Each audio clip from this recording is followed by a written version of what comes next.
الفنان تمام عزام مواليد عام 1980. تخرج من كلية الفنون الجميلة قسم التصوير الزيتي بعام 2001. حصل على شهادة إجازة بالفنون الجميلة من أكاديمية أيلول في دارة الفنون عام 2003 من العاصمة الأردنية عمان. شارك الفنان تمام عزام بالعديد من المعارض المحلية والدولية، حمل بأعماله الفنية ذاكرة البيئة المحلية والهاجس الإنساني. منرحب فيك بداية الفنان تمام عزام معنا على هوا راديو روزنا بحلقة جديدة من جاليري روزنا. تمام، رح نبدأ من اختيارك للوحة. كيف وقع اختيار تمام عزام على اللوحة لتكون مفردته بعالم الفن التشكيلي؟ مم. هلا بالحقيقة يعني الحلم كان من زمان، من قبل الكلية. يعني ما بتذكر شيء من طفولتي غير إني دائما كنت بحلم إني صير رسام. كل الظروف راحت بهذا الاتجاه، فما تغير هذا الحلم أبدا لحتى دخلت كلية فنون ودرست هدول 4 سنوات وتخرجت. بس كنت بعرف أكيد إنه يعني هذا الخيار بسوريا هو صعب للكل، يعني ما هو الخيار الأمثل للحياة. بعدين يعني من هون بلشت القصة. هلا بعد التخرج واحد تعرفي كيف بسوريا بيحاول يعني يطرق كل الأبواب الممكنة بسبب يعني قلة صالات العرض يعني بالظرف اللي كنا عايشينه. بس على ما يبدو يعني العناد على الموضوع دائما بيجيب نتيجة للكل. إلا بحالات كتير بصير هو كمان في ظروف قاهرة خلت كتير ناس ما يقدروا يستمروا. الملاحظ بأنه أغلب الخريجين من كلية الفنون الجميلة، خاصة يعني إذا راقبنا فترة عام 2000، منلاقيهم راحوا باتجاه التجارب التشكيلية المحلية المحيطة. كيف ممكن نفسر هاي الظاهرة؟ هلا لا شك يعني الانغلاق اللي كنا عايشينه بسوريا سبب هاي الحالة للكل. فما في يعني الانترنت دخل مؤخرا، واللي هو يعني كان موجود بكل العالم، وهذا اللي حقق بعدين لما دخل حقق نوع جديد من الأفق مو بس للفن، لكل الخيارات الثانية بالحياة. واكتشفنا أنه الفن هو مو بس يعني مو بس رواد الفن التشكيلي السوري، الفن هو أبعد من هيك بكتير. وبالتالي تبلش الخيارات تكون فيها تحدي أكبر. التحدي المحلي دائما رح يكون أقل طموحا من التحدي الإقليمي، فما بالك بالتحدي لما يكون واحد منفتح على يعني على الثقافات العالمية اليوم، اللي الفن ما عاد له حدود فيها، والثقافة صارت بكل المجالات. هي آه، يعني ما عاد في أي، شو بنقول، ما في يعني ما عاد أي حدود يمكن ايه ما في تقدر حدود. تأطرك. تماما تماما. فبصير التحدي اكبر بكتير. وهي مشكله لما يكون المكان مسكر، بيكون دائما في اباء للفن ما فيك تجاوزيهم اصلا. قبل خروجك من دمشق، تمام، اخترت رمزية حبال الغسيل بلوحاتك ضمن أسلوب تجريدي.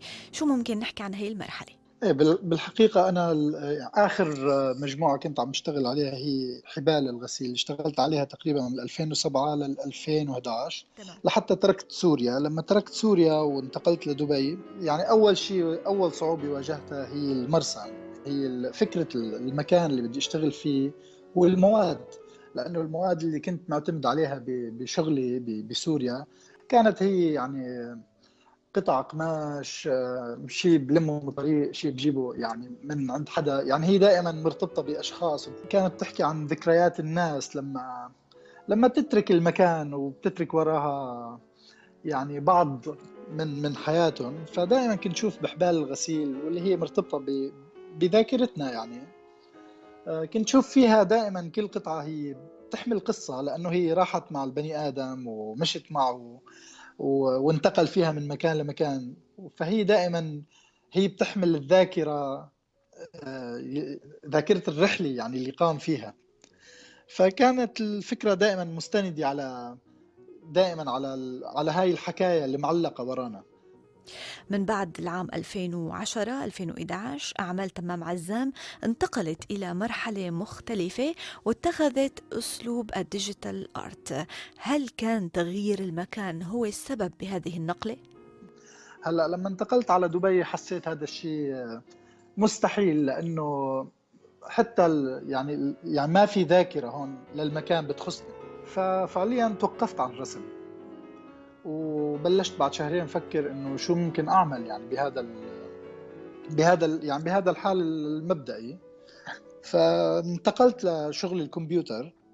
ايه، وحولت، ما كنت اتوقع هذا الشيء، بس حولت كل معارفي يعني ببرامج الجرافيكس، وامنت انه ممكن واحد يعمل شيء مختلف، واصريت مرة تانية على انه روح بهذا الشيء سنتين من الزمن يعني. لحتى فهذا التجربة تاخد حقها يمكن. يعني لحتى، ما بعرف، لحتى تنتهي، لحتى ما زالت مستمرة. على كل أنا رجعت للرسم صار لي سنة ونص وعم حضر لمعرض، بس ضل الديجيتال صار جزء كمان من عملي، يعني اللي أنا ماني قادر أتركه، وما عندي المبرر لأتركه، لأنه هو كمان جزء من الفن الموجود بالعالم. التجربة الجديدة بأعمال تمام عزام حققت نقلة مهمة، ليس فقط على المستوى التقني وإنما أيضا على مستوى موضوع اللوحة، يعني توظيف لوحات مثل القبلة لغوستاف كليمت، لوحات جويا كانت كتير لافتة بتوظيفها مع خلفيات من الدمار والموت في سوريا. كيف استلهم تمام عزام هاي الفكرة؟ هلا العمل القبلي هو كان آخر عمل بالمجموعة اللي كنت عم بشتغل عليها، واللي اسمها المتحف السوري. بالحقيقة الفكرة المتحف السوري اجت من عمل جويا اللي كنت عم بقرأ عنه، انه يعني هو بيمجد يوم بالتاريخ الاسباني، وبيحكي عن مقتل 80 شخص ميدانيا. وانا بعرف قد ايه هذه اللوحة بيحتفلوا فيها بالعالم وتنتقل متحف لمتحف. فالفكرة اجت من هون، من هذا الدمج، يعني انه انا عم بحكي كنت بهذا العمل تحديدا انه سوريا فيها هذا المشهد اليومي كل يوم، بس العالم على ما يبدو يعني مشغول بشيء تاني. فعم أقول إنه سوريا فيها الثالث من ماي كل يوم، يعني مو بس هذا اليوم اللي عم يتمجد بالعالم. فهو كان تساؤل إنه وين العالم من هذا الموت. والفكرة بعدين انتقلت لأنه استحضر يعني أيقونات الفن العالمي اللي هي لها علاقة عندي بغموض الحالي بسوريا، يعني مثل الموناليزا، واللي بعرف إنه كثير انشغل عليها. بس كانت جديدة أن تقدم لوحة الموناليزا ضمن الإطار فيما يحدث في سوريا، يعني هي تحسب لتمام عزام. مو مشان تحسب، بس يعني هي الفكرة ككل، فكرة المتحف السوري هي قائمة على الفكرة أكثر من التكنيك. فالتكنيك بسيط فعليا، مهم. أنه هي العمل تبع كلينت على فوتوغراف من لمكان مدمر بسوريا. فالتكنيك بسيط، بس هي الفكرة هي اللي بتعمل يعني حالة الجدل أحيانا. بإحدى لوحاتك اشتغلت على تلوين السطوح المهدمة، هل ممكن تمام عزام يستفيد من هاي الفكرة على أرض الواقع مستقبلا ويمكن يوظفها ضمن تجهيز فراغي؟